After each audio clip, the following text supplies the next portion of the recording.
I am always on the lookout for new adventures that somehow connect with Oregon's past. A past that intrigues, maybe even excites, and pulls us along an adventure that you may have missed.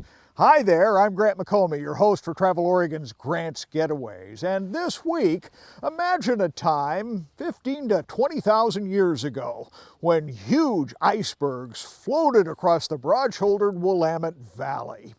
Well, you get a taste for that time today at a new trail you've probably missed. Come on along as we explore the new Ice Age Tonquin Trail. If you want to connect adventure and Oregon history, West LINN's Fields Bridge Park is a good place to start. This is a map of the Willamette Valley during the largest of the Lake Missoula floods. If you're lucky, Rick Thompson can show you how 46,000 pounds of granite called erratics came to rest along the trail. Used a topographical map and traced the 400-foot level all the way down to Eugene, showing all the little nooks and crannies where the valleys were filled with water. Rick is an Ice Age flood expert who created a map that tells the erratic story, a time when massive and successive Ice Age floods of water and icebergs loaded with granite boulders roared down the gorge and through the Willamette Valley as far as Eugene, creating a lake that was 400 feet deep. It affected the entire layout of the Northwest. It's why the shape of the Willamette Valley and the Portland Basin. Now that story is as close as Portland area neighborhoods on the new Ice Age Tonquin Trail.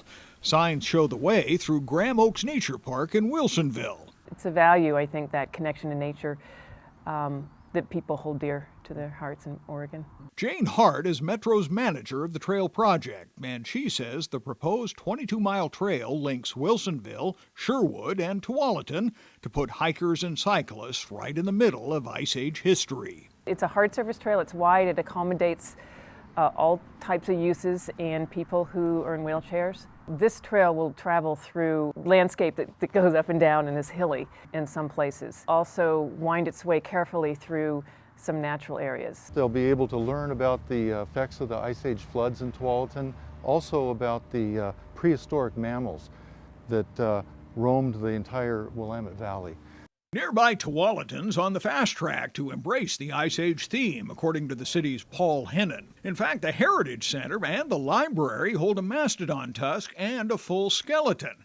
And there's more. The new Tonquin Trail will allow hikers to see Tualatin's Kohler Kolk Pond, created 15,000 years ago when bedrock was scoured out by glacial floods that also exposed basalt cliffs. Created the landforms here.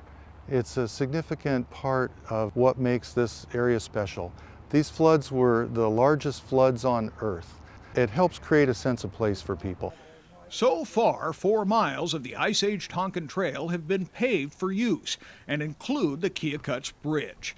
Completed in 2007, it links Tualatin with Durham and the Fano Creek Trail. While we're standing here, you're seeing people come walk their dogs, they ride their bikes, they do things like that. The fact that they can go longer distances and not have to retrace their steps is important.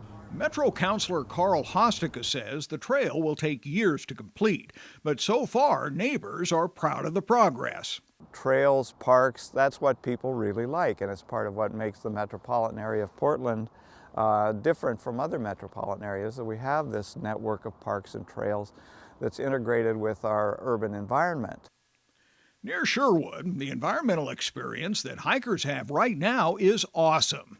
Easily accessed by the Ice Age Tonquin Trail, the Tualatin River National Wildlife Refuge shows that ducks, geese, and bald eagles rule the vast wetland. The refuge has that expansive view. You can just see forever, and it's really timeless landscape. I think when you're in the refuge and you're hearing the birds fly over and just the peacefulness, it's really easy to just transport yourself back in time. So I think the refuge will help people get that message. It's a trail with a promise to put you in touch with the great Oregon outdoors and teach you something about our state's remarkable story. Someday there will be up to 22 miles of the new Ice Age Tonquin Trail. For now, you'll have to be satisfied with 5 miles of existing paved trail that connect parklands and wildlife refuges and are open for you to explore anytime. We have all the details, directions, contact information right here on the Travel Oregon website, so you be sure and check it out. Until next week, get out here and explore the great Oregon outdoors and let Travel Oregon be your guide. For Travel Oregon, I'm Grant McComey.